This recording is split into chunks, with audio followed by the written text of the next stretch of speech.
पहला अपन देखते हैं कि इसके अंदर अपराध के बारे में बताया गया है, यानी ऑफेंस के बारे में बताया गया है। दूसरा इसके अंतर्गत यह बताया गया है कि उसकी देख रेख केयर करने की बच्चे की, ठीक है। फिर यह बताया गया है दत्तक प्रक्रिया,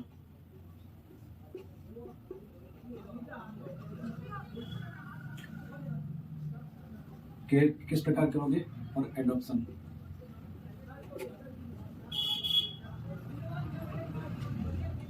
ठीक है। अब या तो अपराध क्या होगा कि किसी बालक के अगेंस्ट में होगा या किसी बालक के द्वारा किया जाएगा, ठीक है। अगर कोई भी अपराध आपका बनता है, अपराध दो होता है, अगेंस्ट और अपराध बाई। हिंदी में लिखूं या समझ जाओगे, लिख देता हूं, विरुद्ध या द्वारा।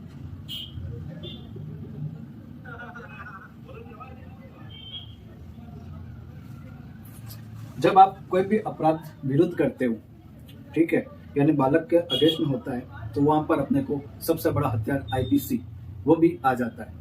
दूसरा हथियार पॉक्सो वो भी आ जाता है। तीसरा हथियार इस अधिनियम का, यानी जो जेजे एक्ट का जो अधिनियम चैप्टर 9 है, ठीक है, वहां पर जो ऑफेंस के बारे में बताया गया है 74 से लेकर 89, या कुछ ऐसे अदर ऑफेंस भी हो सकते हैं जो इस एक्ट के अंदर नहीं बताए गए हों, कुछ अदर एक्ट के अंदर भी बताए गए हों, ठीक है, तो वो अगेंस्ट के अंदर होने वाला ऑफेंस है। सबसे पहले आईपीसी, सेकेंड नंबर पर पॉक्सो, थर्ड नंबर पर अपना खुद का एक्ट चैप्टर 9 सेक्शन 89 से लेकर कहां से कहां तक है रे, 74 से लेकर 89 तक, कुछ अदर ऑफेंस। तो ये अगेंस्ट के रूप में अपने को अपराध देखने को मिलते हैं जो बालक के अगेंस्ट में भी हो सकते हैं। फिर है, अगर बंदा कोई ऑफेंस कर देता है यहाँ पे बालक के रूप में, अगेंस्ट हो गया है वो, तो यहाँ पर क्या किया जाएगा, कौन सी प्रक्रिया है इस एक्ट के माध्यम से, वह कौन सी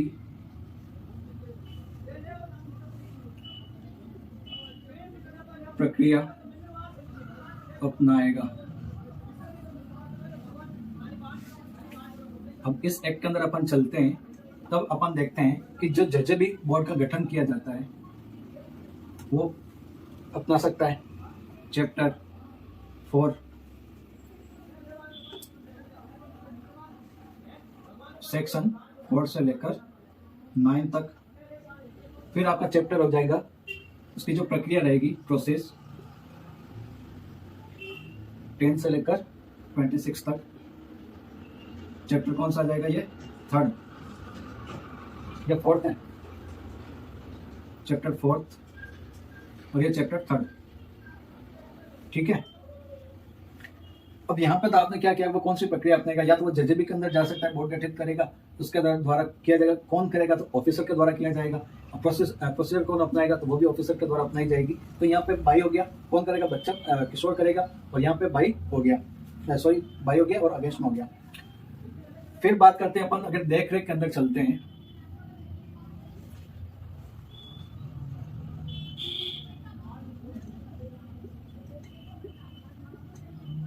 जब हम देखरेख के अंदर चलते हैं तो अपने पास में वो बाल कल्याण की समिति बनती है, CWC बनती है, CWC।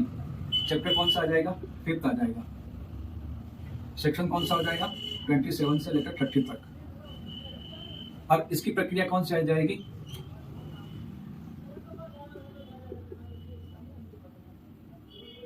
चैप्टर 6 जो 31 से लेकर 30।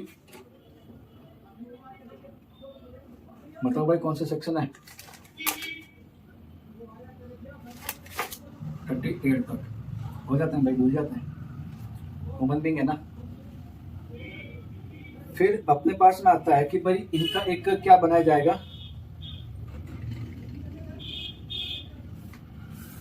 एक सेकंड रुकना, मैं एक चीज और बताना चाहता हूँ आपको। उसके मुझे सेक्शन 2 के अंदर जाना पड़ेगा। सेक्शन 2 का वो कौन सा पॉइंट है वो देखते हैं।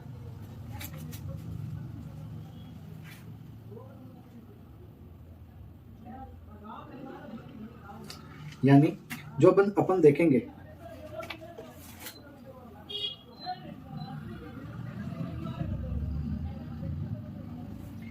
यानी जब ये देखेंगे चैप्टर 5 और 6 तो अपने को इसके साथ में स्वपठित करना है। स्वपठित धारा कौन सी? 2 पॉइंट नंबर सीरियल नंबर 14 जो need and care protection children के बारे में बात करता है।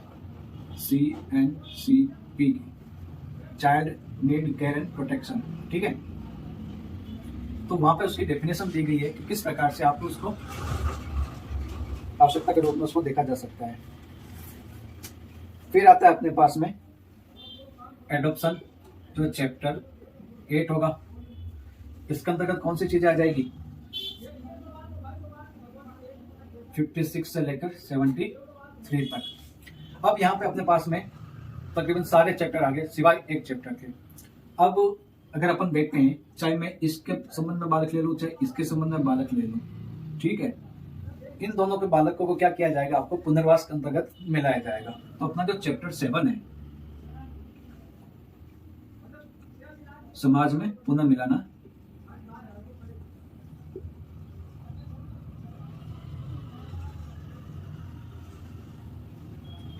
कौन सा आ जाएगा? सेक्शन 39 से लेकर 55 तक। ये आपका था जो एक्ट है। एक्ट के अंदर जो 3 चीजें हैं, यानी इसके अंदर 10 चीजें दी गई थी, 10 चैप्टर दिए गए थे। 10 चैप्टर को अपन 3 चैप्टर के माध्यम से पढ़ सकते हैं। कौन सा?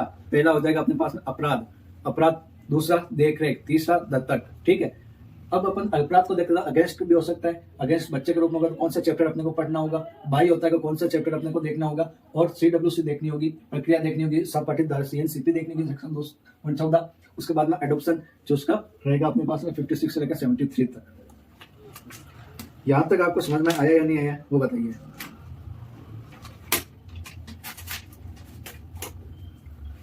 तो आज सेक्शन स्टार्ट करते हैं अपन।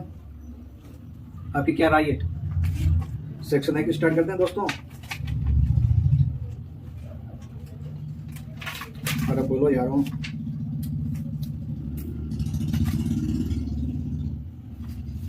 चलो सेक्शन 1 आज कंप्लीट कर लेते हैं, और सेक्शन 2 है जो कल देखेंगे, क्योंकि इसका में बहुत सारी डेफिनेशन है। तो सेक्शन 1 यही कहता है, प्रारंभिक के बारे में बात करता है। सबसे पहले संक्षिप्त नाम, विस्तार, प्रारंभ और लागू होना। इस अधिनियम का संक्षिप्त नाम किशोर न्याय बालकों की देखरेख और संरक्षण अधिनियम 2015 होगा। इंग्लिश में पढ़ लेते हैं। इंग्लिश वाले बालक ऐसा ना कहते सर हिंदी में पढ़ा रहे हो, इंग्लिश में नहीं पढ़ा रहे हो। Short title, extend commitment and application. This act may be called the juvenile justice care and protection of children act 2015। यहाँ तक समझ में आ गया? मेरे को भी नहीं है क्योंकि इंग्लिश है। जो भी है समझ में आ गया भाई, अपने को ये एक्ट का नाम बता रहा है। फिर इसका जो एक्सटेंड है, अगर जिस बंदे के एक्ट में जम्मू कश्मीर भी लिखा हुआ है और वो भले मानस अभी तक संशोधन के जो हो चुका है उसमें आपने एक लाइन ऐड नहीं की है, तो वो ध्यान रखें कि 2019 के अंतर्गत संशोधन हो गया है। अब ये वाला अधिनियम भी अपने जम्मू कश्मीर के अंदर लागू होता है। तो ये कहाँ हो गया? संपूर्ण भारत पर अप्लाई होता है। तीसरा, यह उस तारीख को लागू होगा या प्रवर्त होगा जो सेंट्रल गवर्नमेंट नोटिफाइड करेगा गजट के माध्यम से। किस तारीख को बना भाई? 15 जनवरी 2016 को। फिर पॉइंट नंबर 4 है, तत्समय प्रवर्त किसी भी अन्य विधि में, यानी तत्समय प्रवर्त notwithstanding anything content if any other law for the time being in force. यानी जब ये अधिनियम लागू हुआ था उससे संबंध में कोई भी ऐसा कानून बना हुआ है, उपबंध के देखरेख और संरक्षण की आवश्यकता वाले बालों को विधि उल्लंघन करने वाले बालों के संबंध में सभी मामलों में क्या हो जाएगा? लागू हो जाएगा।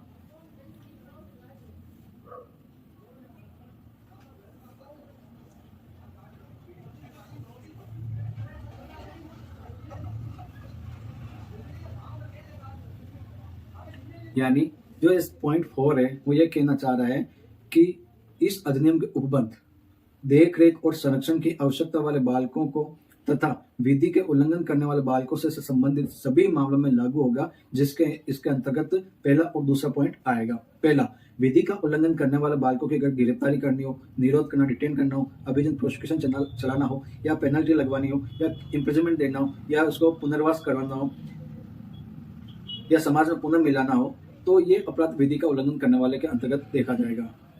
फिर पॉइंट नंबर 2, देखरेख और संरक्षण की आवश्यकता वाले बालकों को पुनर्वासन, दत्तक ग्रहण, समाज में पुनः मिलाने, वापसी की प्रक्रिया और विनिश्चय और आदेश भी हो सकते हैं। समझ में आई बात? यानी अपना जो सेक्शन 1 है, 1 का पॉइंट नंबर 4 एग्जाम में आने के लायक है।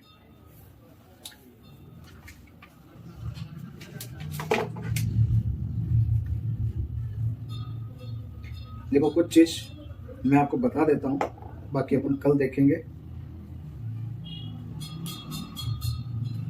चलो अपन कल ही देखते हैं इसको, बाकी बहुत लंबा हो जाएगा।